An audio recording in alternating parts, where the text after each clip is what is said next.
Hello friends, எல்லாருக்கும் வணக்கம். இன்றைக்கி நம்ம சிம்பிளாக ஒரு ரெசிபி பார்க்க போகிறோம். என்ன செய்யறதுன்னு தெரியாமல் மூழ்கிட்டு இருக்கும்போது டக்குன்னு இட்லியை ஏற்றிட்டு அடுப்பில் அது ஆகிறதுக்குள்ளே டக்குன்னு ஒரு சைட் டிஷ்ஷு அப்படியே சோம்பேறித்தனமாக கால் நீட்டி போட்டு உக்காந்துட்டு இருக்கோம். என்ன பண்ணுறது யோசிக்கும் போது இந்த சைட் டிஷ் செஞ்சிங்கன்னா டேஸ்ட்டாகவும் இருக்கும், ரொம்ப அருமையாகவும் இருக்கும். என்னென்னு பார்க்கலாம். இது இப்போ வீடியோக்குள்ளே போகலாம்.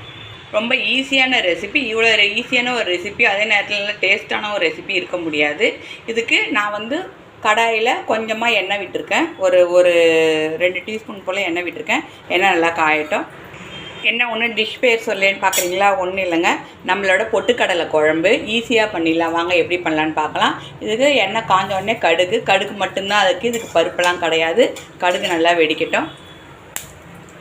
கடுகு வெடித்தோடனே நான் ஒரு பெரிய வெங்காயம் நறுக்கி வச்சுருக்கேன். நீல வாக்கில் அதை சேர்த்துக்கிறோம். இப்போ இதுக்கு பச்சை மிளகா போட்டுக்கணும். பச்சை மிளகா போட்டிருக்கேன்.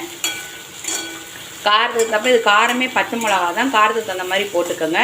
அப்புறம் அது கூட இஞ்சி போட்டிருக்கேன். இஞ்சி ஆப்ஷன் தான், வேணா போட்டுக்கோங்க, எல்லாம் விட்டுடலாம். கருவேப்பிலை போட்டுக்கணும். இப்போ பார்த்தீங்கன்னா வெங்காயம் நல்லா வதங்கிடுச்சு. இந்த ஸ்டேஜில் ஒரு 2 தக்காளி சேர்த்துக்கிறோம். இதையும் சேர்த்து நல்லா வதக்கணும். இப்போது இதுக்கு தேவையான அளவு தண்ணி விட்டுக்கலாம், வெங்காயம் தக்காளி வேகிறதுக்கு. இப்போ தண்ணி விட்டாச்சு இல்லையா? இதுக்கு தேவை. இப்போ இதுக்கு மஞ்சப்பொடி, அடுத்தது டேஸ்ட்டுக்கு தக்கன உப்பு. இதை போட்டு நல்லா கொதி வரட்டும். இப்போ பார்த்தீங்கன்னா நான் ஒரு கைப்பிடி அளவுக்கு பொட்டுக்கடலை எடுத்துருக்கேன். நான் வைக்கிற குழம்பு பார்த்தீங்கன்னா ஒரு 4 பேர் தாராளமாக சாப்பிட்லாம், 4லேருந்து 5 பேர் தாராளமாக சாப்பிட்லாம். அதுக்கு ஒரு கைப்பிடி அளவுக்கு பொட்டுக்கடலை எடுத்துருக்கேன். இதை ட்ரையாக முதல்ல பவுடர் பண்ணிக்கலாம். இப்போ பார்த்தீங்கன்னா பொட்டுக்கடலையே முதல்ல ட்ரையாக அரைச்சாச்சு. நல்லா ட்ரையாக பொடியாக அரைச்சதுக்கப்புறம் கொஞ்சம் தண்ணி விட்டு அரைச்சிக்கலாம். அப்போ தான் நம்ம அதில் கலக்கி ஊற்ற முடியும். இப்போ பார்த்தீங்கன்னா வெங்காயம் தக்காளியில் நல்லா வெந்துடுச்சு. இந்த ஸ்டேஜில் நம்ம அரைச்சி வச்ச பொட்டுக்கடலையை அதில் ஊற்றுறோம். பொட்டுக்கடலை ஊற்றினோடனே கெட்டியாக ஆரம்பிக்கும். அதனால் நம்ம கொஞ்சம் தண்ணி விட்டுக்கலாம். மிக்சியே அலசி ஊற்றிக்கலாம்.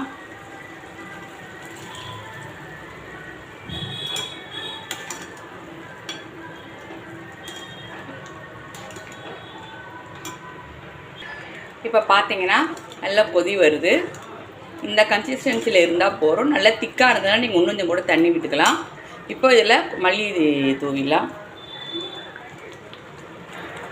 அவ்வளோதான், நம்மளோட ஈஸியான பொட்டுக்கடலை குழம்பு ரெடி ஆகிடுச்சு. இது இட்லி, தோசை எல்லாத்துக்குமே சூப்பராக இருக்கும். பூரிக்கு ரொம்ப நல்லா இருக்கும். இதை கண்டிப்பாக ட்ரை பண்ணி பாருங்கள். ட்ரை பண்ணி பார்த்துட்டு உங்கள் கமெண்ட் என்னங்க சொல்லுங்கள். சேனலை மறக்காமல் சப்ஸ்கிரைப் பண்ணுங்கள். தேங்க்யூ.